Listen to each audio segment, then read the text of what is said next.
Welcome back, guys, and welcome to Coping with a Disability or Learning to Live Healthy with a Disability. This is part two of the first section, which is goal setting. Uh, Hope everybody has their paper handy and they wrote down a few of the goals and stuff from the past. I'm going to kind of be bouncing back and forth between my notes and the camera. I just want to make sure that I hit on everything. Uh, so just be patient with me, and I'm going to have a group exercise here in just a few minutes. So, first of all, now my glasses broke, so I got these old ones on. Makes me look like Mr. Magoo. Anyways, so what have we done so far? What have you done so far in your life? Think about the past and your past accomplishments. Those accomplishments are goals that you set and you got through. What have you done? Have you maybe raised a family or held a job uh, or you know just about anything? Uh, some of these accomplishments may have seemed really easy, and some of them may have been a struggle. What accomplishments did you have to really work for? These might have been large goals or long-term goals. Okay, for the first exercise, take out your pencil and paper again and write down a few accomplishments and try to identify whether they were small, medium, or large goals, or short, intermediate, or long-term goals. I'm going to take a little break here. You can just pause me and then come back. And I'm going to sip a drink of coffee.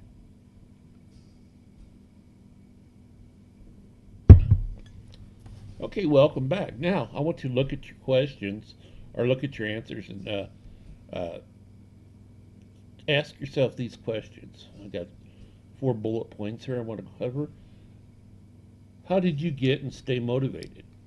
What did you do to keep yourself going? If you was raised in a family, maybe it was just because somebody had to do it and you just forced yourself into it and made yourself do it. That's an important goal. That's an important thing because a lot of the goals we have are tough. Like if we go back to the last session and we were talking about, I wasn't going to mention weight loss and things like that, but if you really think about it, that's another thing with weight loss. If you don't do it because you just got to, you do it for any other reason. If you do it for any reason besides taking care of yourself, you're never going to get it done. And it's very, very, very hard. So that's a good thing to ask yourself. Okay, how long did it take you to reach your accomplishment? Did it take a day, a week, year, many years? Uh, Again, think back. What kept you motivated? We're going to. Why I'm asking this question is, as you go through this, you're going to have to find those footholds, find those things that uh, made you strong before, and use them again. That's a good tool to have. Like if you're climbing a mountain, if you don't have a good foothold, you're going to fall. And it's the same thing with setting large-term goal or long-term goals. And I hate how they put large and long. It's the same thing with setting a long-term goal. If you don't have a foothold, even to get started, you may fail. So what you need to do is use those short-term goals as building steps till you can reach that long-term goal. That's exactly how goals work, and it's an interesting thing. Okay, now let's see what this next bullet point was. Okay, what help did you need or receive from others? Did you look up information on Google? Did you ask, like if you were a young parent, did you call your mom to find out what to do when your child was sick? Did you take the child to the emergency room? Uh, did certain people come around to give you a hand? Was it family members or or health caregivers? Did they come around and give you a hand? Okay, and then the last one, if you could do it over again, how would you change how you reached your goals and accomplishments? So that's a good thing to do, is to reflect back, and that's just what we did with that exercise, is you reflect back a little bit to see what worked and what didn't work. What would you have done different? How many times did you run into a wall not realizing that there was a door right next to it? I mean, I know that I do that a lot. When I'm set a goal, I'll just keep bouncing off the wall, uh, figuratively, of course. I keep bouncing off this wall, not even with my horse blinders on, and not even see that right next to me is an open doorway. Uh, so you have to learn how to circumnavigate. I keep wanting to use that word for some reason. The situation and to get around. And remember to take those blinders off. Be open for everything that's around you, things that may assist you. Uh, Very important thing to do. Okay, I want to keep going because we're running already 6 minutes into this. Okay, what are the difference between goals and desires? Everyone has desires, but not everyone has goals. Desires are things that you'd like to have in your lives, and goals are, desires aren't bad or anything, and they often become real. But goals are specific ideas that you may need help with to reach your desires. So basically, an end goal or long term goal may be to reach a desire, but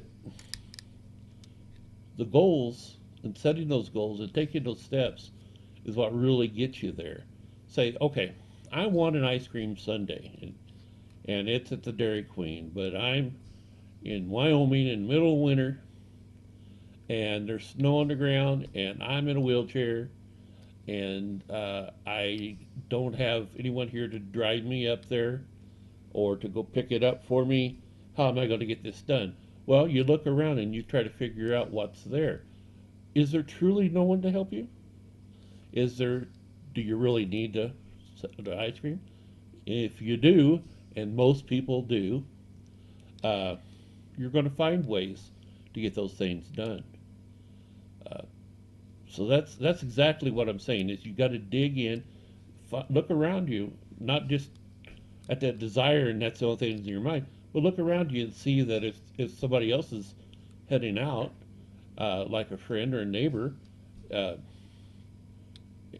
ask them if they wouldn't mind stopping and picking that up for you on their way back home. You know, if they're going into town or something, that's just something you could do. That's something that we would need to work on a lot. Is to That's what we're going to go into, advocating for yourself and speaking up and communicating with folks. That's some other things we're going to be talking about in these lessons. And that's a very important thing to remember, is if you need something, you know, vocalize it. Okay, kind of jumping off track here a little bit. Okay, we're basic needs.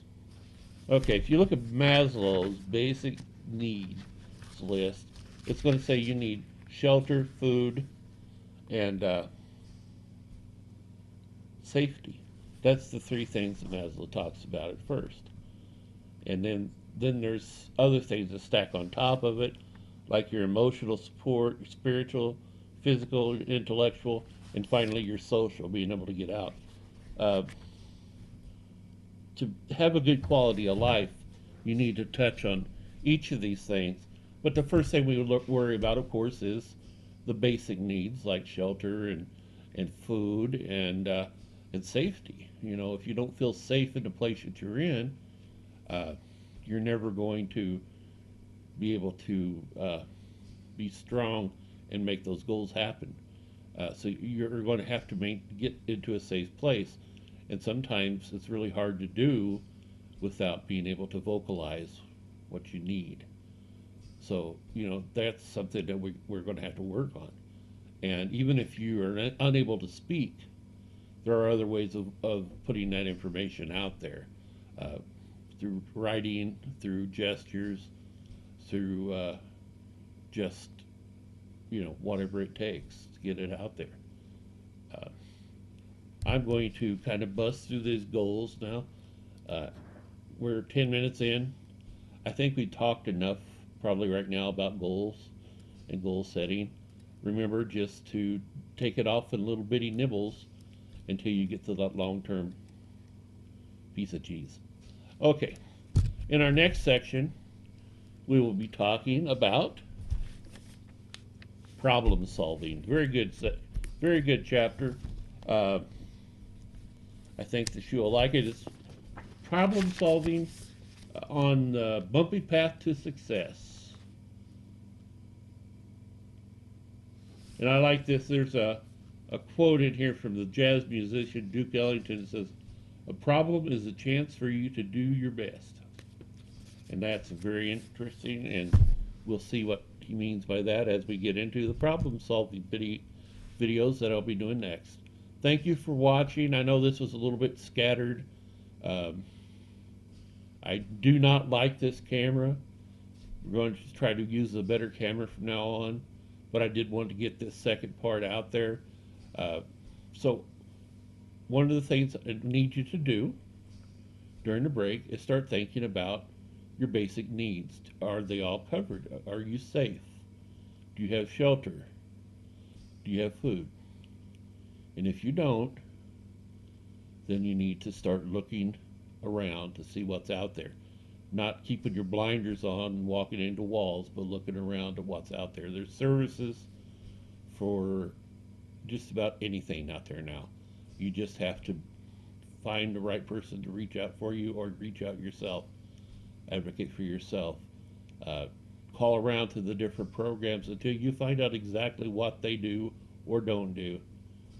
Check with things like your Red Cross, Salvation Army, uh, civic organizations, churches, uh, friends and family. See what they can do to help you out. Or if you're in a situation where you're in a long-term care facility, uh, talk to the nurse, talk to the doctor, talk to the social workers. Keep yourself safe. Keep yourself sheltered and make sure that there's some food around so you stay healthy. Again, thank you for listening in. This is Larry saying, see you next time.